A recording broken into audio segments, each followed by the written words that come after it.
அனைத்து நண்பர்களுக்கும் வணக்கம். கதைகளோடு உங்களுடன் இணைந்திருப்பது மாலதி. நம்மள நிறைய பேர் சின்ன வயசில் தாத்தா பாட்டிக்கிட்டையும் அப்பா அம்மா கிட்டையும் கதை கேட்டு வளர்ந்துருப்போம். அது ஒரு புதுவிதமான கற்பனை உலகத்தையே நமக்கு உருவாக்கி தந்திருக்கும். அப்படி நான் கேட்ட சில கதைகளை இந்த காலகட்டத்துக்கு ஏற்ற மாதிரி நவீனப்படுத்தி சொல்லியிருக்கேன். இந்த கதையோட முடிவில் ஒரு முக்கியமான திருப்பம் இருக்குது. இந்த கதையை முழுசாக கேளுங்க, வாங்க பார்க்கலாம். நேரங்காலத்துக்கு முன்னாடி நந்திபுரம் அப்படிங்கிற மிகப்பெரிய சாம்ராஜ்யத்தை சந்திரசேகரன் அப்படிங்கிற அரசர் ஆட்சி பண்ணிட்டு இருந்தார். அந்த அரசருக்கு ஒரே ஒரு மகள் இருந்தா. அவளோட பேர் ரதிமீனா. அவள் பேரழகியா இருந்தா. அவளை திருமணம் பண்ண பக்கத்து நாட்டு இளவரசர்கள் நான் நீன்னு போட்டி போட்டுட்டு இருந்தாங்க. அப்படி இருக்கிற சமயத்தில் சந்திரசேகரும் ரதிமீனாவும் குதிரைகள் பூட்டப்பட்ட ஒரு தேரில் ஏறி அந்த நாட்டையே நகர்வலம் வந்துகிட்டு இருந்தாங்க. அப்படி நகர்வலம் வந்துட்டு இருக்கும்போது நாட்டோட எல்லை பகுதிக்கு வராங்க. அங்கே அவங்க வர்றதுக்கு எதிர் திசையில் ஒரு வயதான முதியவர் ஒருத்தர் வந்துட்டுருக்கிறாரு. அவர் பார்க்க கட்டுமஸ்தாக இருந்தாலும் கூன் விழுந்து தலையெல்லாம் நரைத்து போய் முகத்திலெல்லாம் சுருக்கங்கள் விழுந்து கோல் ஊன்றி நடந்து வந்துட்டுருக்காரு. அவரை பார்த்த உடனே தேர் நிறுத்தப்படுது. அதிலிருந்து சந்திரசேகரன் இறங்குறாரு. ரதிமீனாவோட முகத்தில் எந்த சலனமும் இல்லை. ஏன்னா அவளோட தந்தையை பற்றி அவளுக்கு நல்லாவே தெரியும். எப்போதும் முதியவர்களை பார்த்தா அவங்க கிட்ட போய் ஆசி வாங்குவது அவரோட வழக்கம். அவர்களுக்கு ரொம்பவே மரியாதை கொடுப்பாரு சந்திரசேகரன். அதுக்காக தான் அன்னைக்கு தேர்ல இருந்து இறங்குறாரு. இறங்கியவர் அந்த முதியவர்கிட்ட வந்து ஆசி கேட்க அந்த முதியவரும் அவரை வாழ்த்துறாரு. உங்களுக்கு எல்லாமே நல்ல நேரமாக அமைய வாழ்த்துக்கள் அப்படின்னு சொல்ல, அதற்கு அரசர் நல்ல நேரம் அமையட்டும் அப்படின்னா நம்ம செய்கிற செயல்களை பொறுத்து தானே நல்ல நேரம் அமையும். நம்ம நல்ல செயல்களை செஞ்சால் நம்மளோட திறமையை வளர்த்துக்கிட்டா அப்படித்தானே நல்ல நேரம் அமைய முடியும் அப்படின்னு கேட்குறாரு. அதுக்கு பெரியவர் சிரித்தபடி, ஆமாம்மா, நீங்கள் சொல்கிறது மிக சரியானது தான். ஆனால் சில நேரங்களில் அதிர்ஷ்டம் கூட நமக்கு நல்ல நேரத்தை உருவாக்கி தரும் அப்படின்னு சொல்ல, அரசர் ஆச்சரியமா அதெப்படி அப்படின்னு கேட்குறாரு. பொதுவாக அரசருக்கு நம்ம செய்கிற வேலைகள் திறமைகள் இதில் தான் நம்பிக்கை அதிகமே தவிர இந்த மாதிரி அதிர்ஷ்டத்துலலாம் நம்பிக்கை இல்லை. அதனால் அந்த பெரியவர்கிட்ட அது எப்படின்னு கேட்டார். அதுக்கு அந்த முதியவர், அதை ஒரு கதை மூலமாக நான் உங்களுக்கு விளக்கமாக சொல்கிறேன், பொறுமையாக கேளுங்க அப்படின்னு சொல்லிட்டு அவர் ஒரு கதையை சொல்ல தொடங்கினார். அரசரும் அந்த ரதிமீனாவும் கூட அந்த கதையை ரொம்ப ஆர்வமாக கேட்க தொடங்கினாங்க. ஒரு கிராமத்தில் வயசான அப்பா அம்மா இருந்தாங்க. அவங்களுக்கு ஒரே ஒரு மகன் இருந்தான். அவனும் வாலிப வயசை அடைஞ்சிருந்தான். அவனுக்கு திருமணம் பண்ணி வைக்க அவங்க முடிவு பண்ணி அவனுக்கு பெண் பார்க்க தொடங்கினாங்க. அப்போ பக்கத்து வீட்டிலேயே அவனோட அத்தை மகள் ஒருத்தியும் இருந்தா. அவளுக்கு அவனை திருமணம் பண்ணிக்க ரொம்ப ஆசை. ஆனால் அவனோட அம்மாவுக்கோ அத்தை மகளுக்கு தன்னோட மகனை கட்டி கொடுக்க விருப்பம் இல்லை. அதனால் தன்னோட அண்ணன் மகளை தன்னோட மகனுக்கு கட்டி வைக்க நினச்சி தான் மகன்கிட்ட நிறைய பலகாரங்களை செஞ்சு கொடுக்குறா. அது மட்டும் இல்லாமல் வழி பயணத்தில் அவன் சாப்பிட்றதுக்கு தனியாக பலகாரங்களை கட்டி கொடுக்குறா.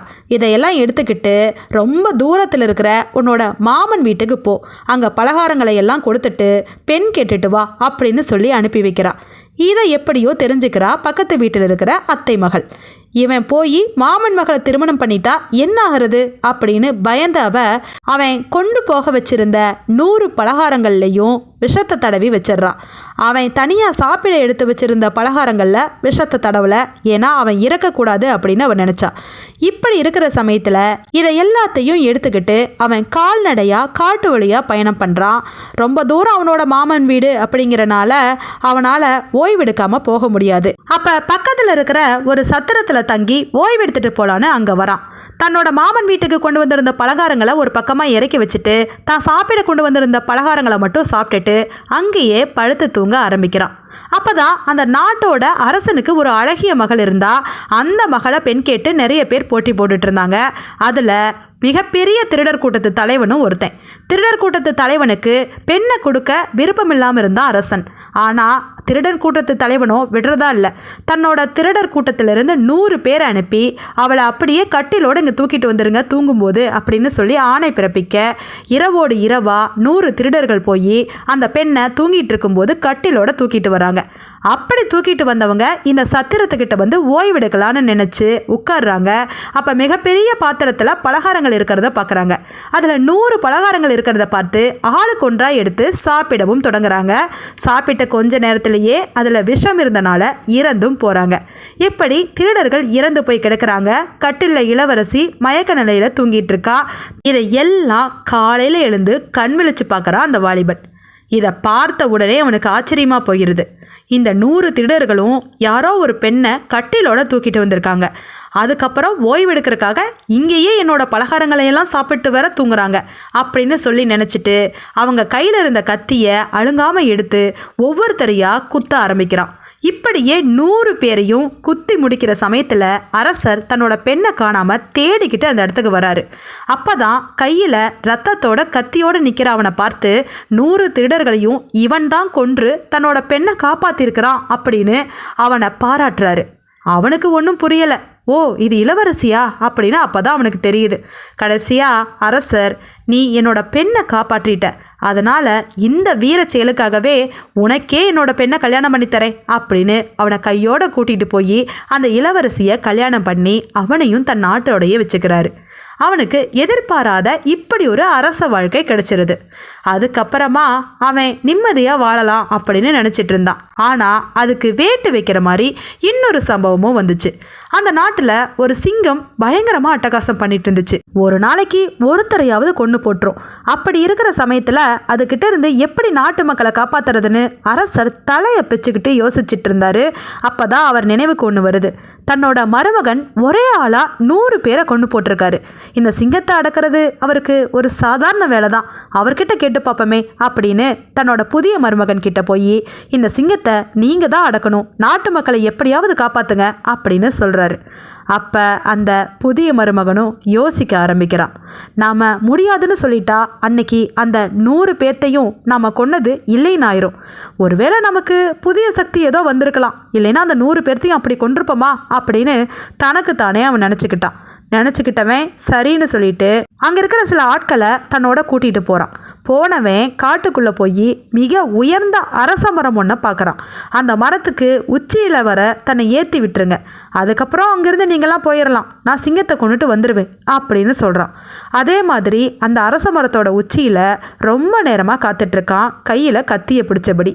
அப்போ அவன் மனசுக்குள்ளே பல எண்ணங்கள் ஓடுது. உண்மையாகவே அந்த 100 பேரை தான் கொன்னமா, நமக்கு அந்த அளவுக்கு பலம் இருக்கா, அதை நம்பி இந்த சிங்கத்தை கொல்ல தன்னை அனுப்பிச்சிருக்காங்களே, சிங்கம் சாதாரணமானதா அப்படின்னு நினச்சி கைகால் நடுங்க அந்த கத்தியை பிடிச்சிட்டு இருக்கான். அப்போ அங்கே சிங்கம் வர்ற சத்தம் கேட்குது. வந்த சிங்கம் அங்கே சுற்றி வருது. கடைசியாக அண்ணாந்து அரச மரத்தை பார்க்குது. அரச மரத்துக்கு மேலே இவன் நடுங்கியபடி உட்கார்ந்துட்டுருக்கான். அப்போது அவனை பார்த்து வாய் திறந்து கர்ஜனை பண்ணுது. அந்த சமயத்தில் அவன் கைகள் நடுங்கி கத்தி கையிலிருந்து நழுவி சிங்கத்தோட வாயில் சரியாக குத்துது. சிங்கம் அங்கேயே இறந்து போகுது. இப்படி எதிர்பாராத விதமாக சிங்கமும் வீழ்ந்துருது. அவனை நாட்டு மக்கள் எல்லோரும் தூக்கி கொண்டாட ஆரம்பிக்கிறாங்க. மிக சிறந்த வீரன் அப்படின்னு பாராட்டவும் தொடங்குறாங்க. அவனுக்கு அதை ஏற்றுக்கிறதா வேண்டாமான்னு தெரியாத மனநிலைமையிலேயே இருக்கிறான். அந்த சமயத்தில் அரசருக்கு கொஞ்சம் கர்ப்பம் அதிகமாகுது. என்னோட மருமகனை போல வீரன் யாரும் இல்லை, இனி நான் யாருக்கும் பயப்பட தேவையில்லை அப்படின்னு நினைக்கிறாரு. எப்போதும் மிகப்பெரிய பேரரசுக்கு கப்பம் கட்டிட்டு இருந்தவர் இப்போ கப்பம் கட்டாமல் தவிர்க்க ஆரம்பித்தார். அதனால் அந்த பேரரசிலிருந்து படைகள் இந்த நாட்டை நோக்கி நகர ஆரம்பிக்குதுன்னு கேள்விப்படுறாரு. இதை கேள்விப்பட்ட உடனே அவருக்கு பயமெல்லாம் இல்லை. ஏன்னா தன்னோட மருமகன் தான் சிறந்த வீரனாச்சே, அவனை விட்டு போரில் நம்ம வெற்றி பெற்றலாம் அப்படின்னு நினச்ச அரசர் சாவகாசமாக இருக்க ஆரம்பித்தார். போரை எதிர்கொள்ளவும் தயாரானார். ஆனால் மருமகனோ பயந்து நடுங்கினான். 2 முறை தெய்வம் கை கொடுத்துச்சு. 3வது முறையாக போரில் மாட்டிக்கிட்டமே, நமக்கு போர்னா என்னன்னே தெரியாதே அப்படின்னு சொல்லி பயந்துட்டு இருக்கான். அவனுக்கு குதிரை கூட சரியாக ஏற தெரியாது. ஆனால் அந்த அரசர் ஒரு முரட்டு குதிரையை கொண்டு வந்தார் தன்னோட மருமகனுக்காக. அந்த குதிரையில் ஏறி போருக்கு போங்க அப்படின்னாரு. இவனுக்கு குதிரை ஏற தெரியாது. அதனால் என்ன சொன்னால், என்னை குதிரையோடு சேர்த்து நல்லா கயிறு போட்டு கட்டிடுங்க, நான் அந்த குதிரை மேலே கமிழ்ந்து படுத்துக்கிட்டே போருக்கு போகிறேன் அப்படின்னு சொல்கிறான். அரசர் இவன் ஏதோ ஒரு யுக்தியை கடைபிடிக்கிறான் அப்படின்னு சொல்லிட்டு அதே மாதிரி செய்கிறாங்க. அப்போது குதிரையோடு சேர்த்து அவனை கட்டிடுறாங்க. அதுக்கப்புறம் குதிரை மேலே படுத்தபடியே போருக்கு போகிறாரு இந்த மருமகன். இப்படி போருக்கு போயிட்டு இருக்கும்போது அந்த முரட்டு குதிரை இதுவரை ஆட்கள் ஏறி பழக்கப்படாத குதிரை, அதனால் தாறுமாறாக ஓடுது. எதிரிகளின் படையை நோக்கி படு வேகமாக ஓடிட்டுருக்கு. அப்போது பிடித்துக்கொள்ள எதுவுமே இல்லை அந்த மருமகனுக்கு. அதனால் அங்கே 2 பனைமரத்துக்கு நடுவில் அந்த குதிரை போகும்போது அந்த 2 பனைமரங்களையும் இறுக பிடிச்சுக்கிறான். அந்த பனைமரங்கள் கரையானால் அரிக்கப்பட்டு ரொம்ப வீணாக போயிருந்துச்சு. அதனால் அவன் கைப்பட்ட உடனே அந்த 2 பனைமரங்களும் ஆளுக்கு ஒரு திசையில் பறக்க ஆரம்பிக்குது. அதை பார்த்துட்ருக்கிற எதிரி படைகள் ஆச்சரியப்படுறாங்க. எல்லோரும் சொல்கிற மாதிரி இந்த நாட்டு அரசரோட மருமகன் பலசாலி தான் போல இருக்கே, அவன் பனை மரங்களை எல்லாம் பிடுங்கி அடிக்கிறானே. ஒவ்வொரு பனைமரமும் 10 பேர்த்து மேலே பட்டு கீழே சாதிச்சு. அந்த குதிரை வேற 10 பேர்த்து மேலே பாஞ்சு தாக்குச்சு. இப்படி இருக்கிறத பார்த்த எதிரி நாட்டு அரசன் பயந்து போகிறான். சரி, நிஜமாலுமே இவன் பெரிய வீரன் தான் போல இருக்குன்னு பயந்து ஓட ஆரம்பிக்க படை வீரர்களும் அரசன் பின்னாடியே ஓட ஆரம்பிக்கிறாங்க. அத்தனை படைகளும் திரும்பி போக அந்த நாட்டு அரசனுக்கு மகிழ்ச்சியே தாங்க முடியல. இனிமே இந்த நாட்டு அரசனே நீதான் அப்படின்னு தன்னோட மருமகனுக்கு பட்டம் கட்டிடுறாரு. இப்படி அவனை சுற்றி நடந்த எல்லாமே அவனுக்கு சாதகமாகவும் அவனோட முன்னேற்றத்துக்கு வழிவகுக்கும் வகையிலும் அமைஞ்சிச்சு. இதைத்தான் நல்ல நேரம்னு சொல்கிறோம் அப்படின்னு சொல்லி அந்த அரசருக்கு அந்த முதியவர் கதையை சொல்லி முடித்தார். அரசர் முகத்தில் புன்முறுவல். சரி, நல்ல நேரத்தை பற்றி சொல்லிட்டீங்க, கெட்ட நேரம்னா இல்லைன்னு அப்படியே சொல்லிடுங்களேன் அப்படின்னு கேட்க அதுக்கு அந்த முதியவர், சரி சொல்கிறேன் கேளுங்க, கெட்ட நேரத்துக்கும் என்கிட்ட ஒரு கதை இருக்குது அப்படின்னு ஆரம்பிக்கிறாரு.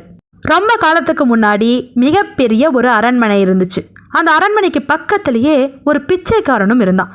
அந்த பிச்சைக்காரன் காதுக்கு ஒரு செய்தி வந்துச்சு. அன்னைக்கு மாலை அரண்மனையில் மிகப்பெரிய விருந்து நடக்க இருக்கிறதாகவும் அந்த விருந்தில் பல வகையான பதார்த்தங்கள் பரிமாற இருக்கிறதாகவும் அந்த விருந்துக்கு போகணும்னா ராஜ உடை போட்டிருந்தா மட்டும் போதும் அப்படிங்கிறதையும் கேள்விப்பட்ட அவன் அந்த விருந்தில் கலந்துக்கணும்னு ரொம்பவே ஆசைப்படுறான். அந்த விருந்தில் கலந்துக்க என்ன பண்ணணும்? ராஜ உடை வேணும். ஆனால் அவன்கிட்டயோ கிழிஞ்சு போன உடை தான் இருக்குது. ராஜ உடை வாங்குறதுக்கு அவன்கிட்ட பணமும் இல்லை. ராஜ உடை வேணும் அப்படின்னா என்ன பண்ணணும் அப்படின்னு அவனுக்கு தெரியல. சரி, அரசர்கிட்டயே போய் கேட்டுருவோமே அப்படின்னு அந்த அரண்மனைக்குள்ளே போய் காவலாளிகள் கிட்ட மன்றாடி கேட்குறான். இப்படி ஒரு பிச்சைக்காரன் காவலாளிகிட்ட மன்றாடிக்கிட்டு இருக்கிறத பார்த்த அரசர் அவனை உள்ள விட சொல்கிறாரு. அரசர்கிட்ட போய் இன்னைக்கு மாலை விருந்து நடக்க இருக்குதுன்னு சொல்லி கேள்விப்பட்டேன், அதுவும் ராஜ உடை போட்டுக்கிட்டா மட்டும்தான் விருந்தில் கலந்துக்க முடியும்னு சொல்லிட்டீங்க. எனக்கு அந்த விருந்தில் கலந்துக்கணும்னு ரொம்ப ஆர்வமாக இருக்குது, எனக்கு ஒரு ராஜ உடையை மட்டும் தர முடியுமா அப்படின்னு கேட்குறான். உடனே அரசருக்கு ஆச்சரியமாய் போகுது. அவனோட தைரியத்தை பாராட்டி அவனுக்கு ராஜ உடை கொடுக்கறதுன்னு முடிவு பண்ணுறாரு. அரசர் போட்டுக்கக்கூடிய ஒரு உடையை எடுத்து அவனுக்கு தானமாக கொடுக்குறாரு. இந்த உடையை போட்டுக்கிட்டு மாலை விருந்தில் நீ நிச்சயமாக கலந்துக்கலாம்.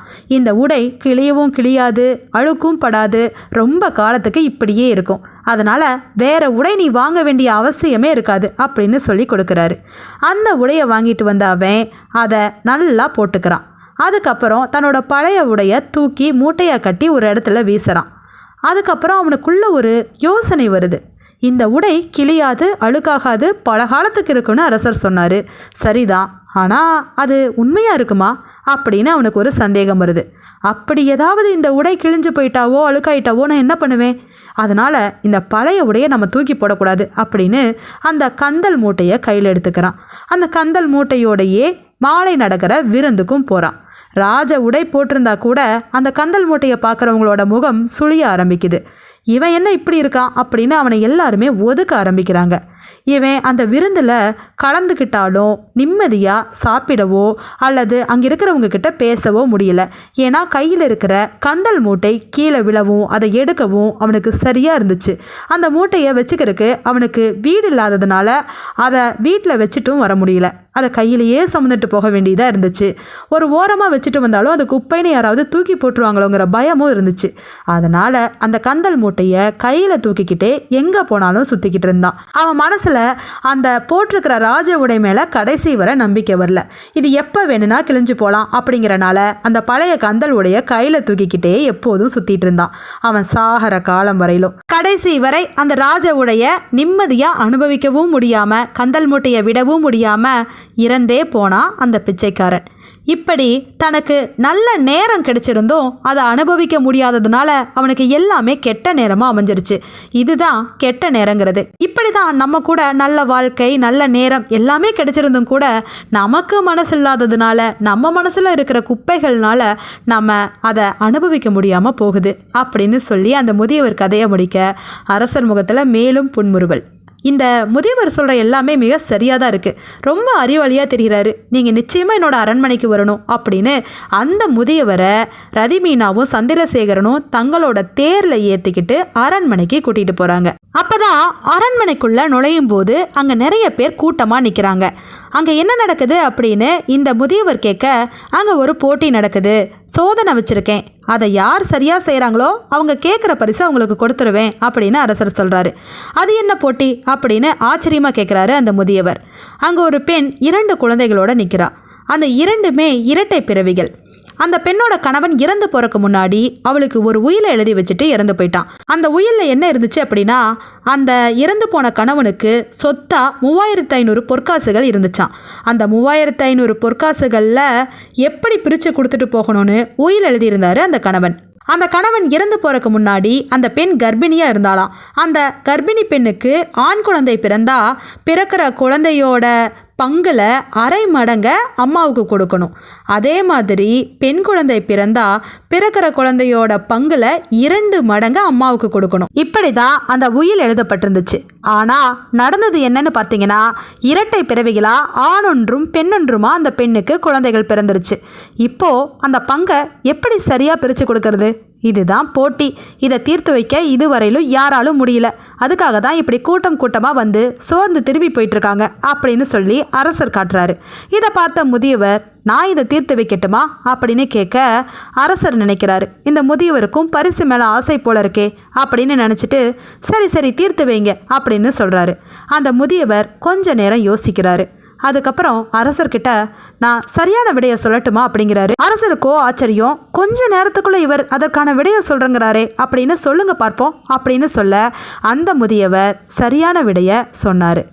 அந்த தாயோட மகனுக்கு 2000 பொற்காசுகளும் மகளுக்கு 500 பொற்காசுகளையும் பிரித்து கொடுத்துடலாம். இப்போது மகனோட பங்கிலிருந்து அரை மடங்கு தாய்க்கு போகணும்.